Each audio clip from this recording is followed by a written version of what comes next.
I never witnessed the happy years between my mom and my dad. I only saw the downward spiral. We were raised in a one-bedroom apartment. My mom, she had laid strips of upside-down duct tape next to the sink to catch the roaches. It was just me and her. And my brother, Ken. As a single mother, I think we never knew how hard she was struggling. She had more strength and fight in her than any woman that I've ever met. She's a beast. She's a different animal. She had this thing where she would look at you and she would let you see her smile fade. It would put the fear of God into anyone. The way that my mom saw it, she was too lenient with my brother. So she figured that if she can keep me off the streets, then I wouldn't turn out like him.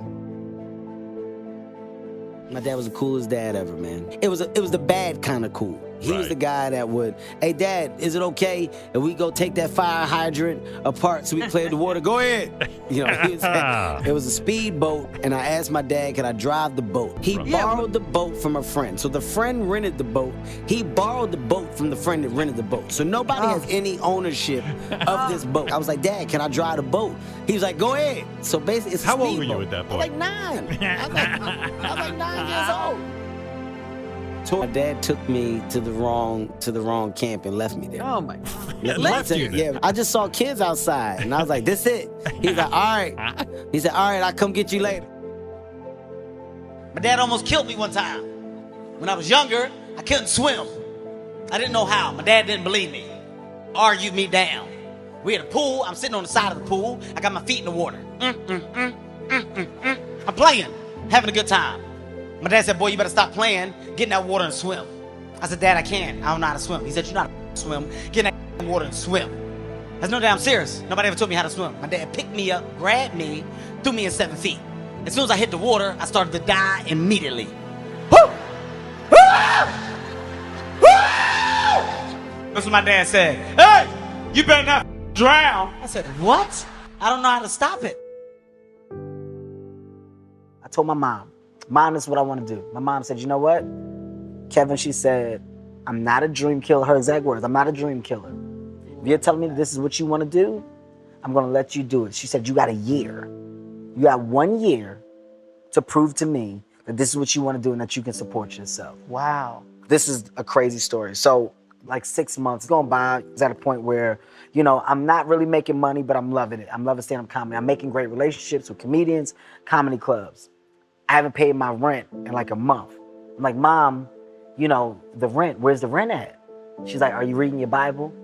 I said, Mom, come on. I don't have time to talk about that right now, Mom. I'm late. Like, I need the rent money. Are you reading your Bible? Mom, no. When you read your Bible, then we'll talk about rent. Another week, 2 weeks go by. Mom, they're gonna evict me if you don't give me this rent money. Mom, I'm serious. Have you read your Bible? Yes. Okay, well, then let's talk about rent. Mom, I don't want to talk about the scriptures. I need the money. A month goes by. I get eviction notice on my door. They're about to kick me out. I'm like, Mom, I go to her house. I got the eviction notice. She said, talk to me when you read your Bible. I can't talk to you right now. I just leave. I go home. I said, man, let me open this Bible up.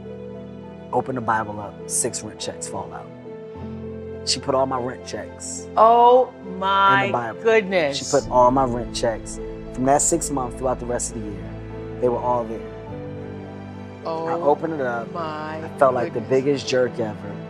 I sat there, and that was the first time I tried to read from the Bible. I read about 2 chapters. I said, Mom, I'm sorry. I said, I just opened up the Bible. That is a beautiful story. That is a...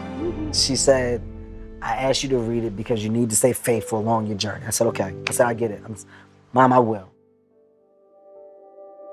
The family that we had, like our immediate family, we were kind of close, but it was all because of my mom. She was the, hey, let's get together for the Christmas dinners, the family. Like she was the liaison for that. So when I lost these pieces of tissue, that main piece was my mother. So then all of that energy went to my dad and to my brother. This is our little family. That last name Hart right here. If we don't try to make this last name mean something, then we have nothing that's going to live on. My last name means something now, but it's because we made it mean something. You're supposed to fail at some point in time. You're supposed to get knocked down a couple times. You're supposed to lose. That's how you learn. Perfection is only a word because imperfection was discovered. You can't be perfect without knowing what imperfect is. You have to experience imperfection at some point to go, now I'm perfect. And that's what people don't realize. That there is a way out, that there is a way to do more, to get more, to obtain more. But I personally don't want to lose all that I've been able to get. So I need to make sure that I do everything to keep it. So I can't be content. So there is an understanding. Why can't I create? Why can't I start? Why can't I be a business? Why can't I be a CEO? Why can't I be a tech guru? Why can't I fucking create cooking products, lotions, scents? There's so much that some people just don't understand they can do.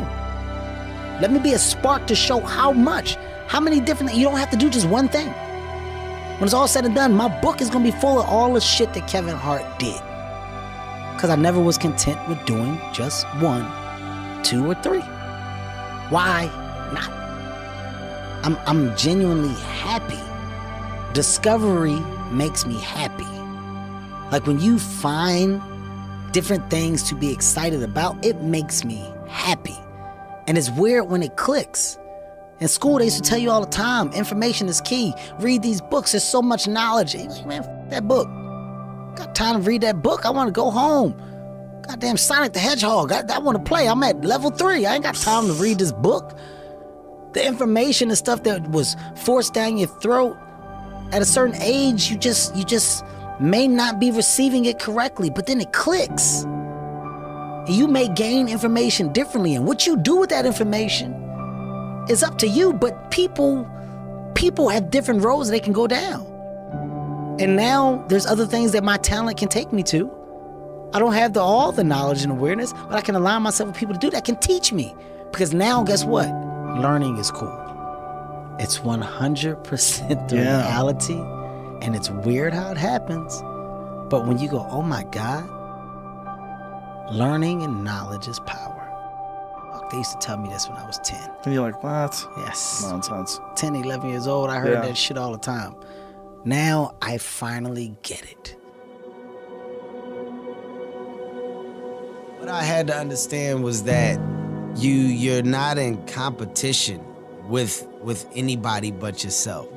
So those grudges, those reasons that you may give yourself for motivation ultimately are they're pointless. Right, okay, I got you, yeah. I'm mad at you, I'm gonna prove you wrong. All right, well, when I prove you wrong, then what happens? Yeah. What happens now then? prove me right. Yeah, it's like there is no winning that. So I had to understand that if I'm going to stay true to what I feel that I can do, then I need to be the one to convince myself that this is what I'm supposed to be doing.